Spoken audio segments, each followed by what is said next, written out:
Mean Girls was remade into a musical earlier this year, and I finally got the chance to check it out. If you've seen the original film, you know the story already. It's about a girl named Katie, who is the new girl in school, so to speak, and so she gets to learn about all the different cliques in the school. Throughout the film, she's trying to figure out where she belongs, and a big part of that is hanging out with the Plastics, or the Mean Girls, as they teach her the tricks and the trades of basically being a horrible person in order to get what you want, which Katie turns out she's really good at that, and especially is going to use that to her advantage later on in the film when things don't go quite to plan. But, you know, obviously there's also a lot of singing and dancing and blah, blah, blah, blah, blah. The original Mean Girls movie that came out way back when was such a huge hit. Like, I remember people talking about it non-stop. I liked it okay, but nothing about it really resonated with me, and I didn't really think it was as funny as other people put it out to be. Did it have iconic lines?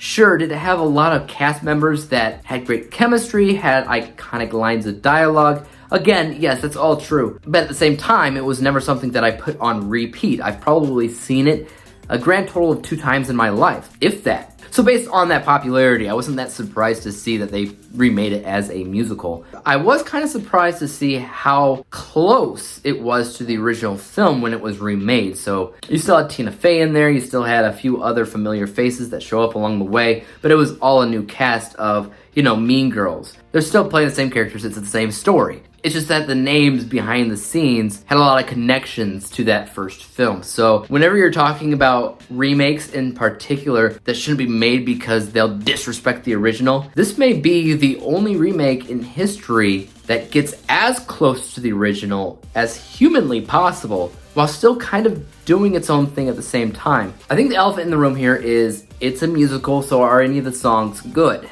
For this, I would say, yeah, I guess. I wouldn't say that I was bopping my head for every single song, but a few of the first songs throughout the movie I kind of dug. Some of the ones in the latter half I was just like, yeah. But maybe that'll change upon a second viewing. The story, like I said, is the same exact thing as the original movie back in the early 2000s. So there's nothing new there. There's nothing groundbreaking. There's nothing that's going to make you feel a sense of wow. This is actually specifically why I am 110% okay with creative liberties whenever it comes down to a remake or any kind of adaptation. Because if you do the same exact thing as that original film, you're not really conveying anything to the audience whatsoever.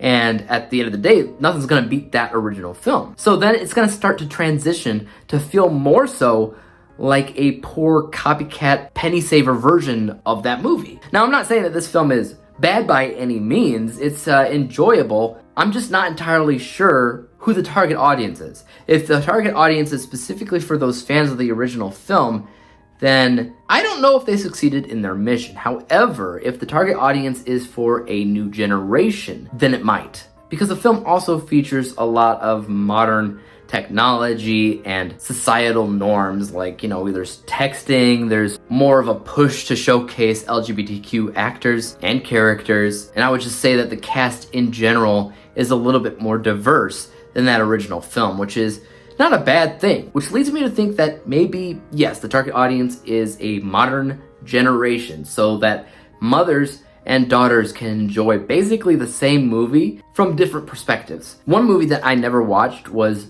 Mean Girls 2, which was one of those straight-to-video money-grabbing sequel things. I never saw it. I have no idea what it's about, but I would almost want to bet that the creativity and the originality is stronger in that movie than in this. Sure, that might be the point, but all I know is that I wasn't really expecting anything when I went into this movie, other than the fact that it was a musical, and I gotta say, I was left wanting more. I was left wanting to feel a reason to watch this movie instead of the original, or at the very least, something that I would go back and forth from. But currently, my mindset's basically just, no. If I have the option between picking the original film and this movie, I'm going to be picking the original every single time because it's simple. That one's better. It has a better, iconic cast in that film. It also has a lot more iconic lines than in this, because anytime you see anything that's iconic in this musical, it's just piggybacking off of what was already done in that movie, which means that those were kind of weak choices. Plus, there were also moments in the original film that I was waiting to see in this because they were so iconic and so funny that just didn't happen in this movie. The movie's fine. It's not really for me. I guess I'm not really in the target audience. I will say that I scored this a letter grade of C-, which basically means it's average, but probably more so on the lower end of average. But what about you guys, though? Were you anticipating this Mean Girls musical, and what did you think about it once you saw it? Are you a fan? Are you a hater? Please let me know in the comment section down below, because I am incredibly interested in hearing your thoughts. And as for YouTube, you guys know what to do. Hit the like, subscribe button, and bell to be notified when I come out with my next review. And until then, peace out.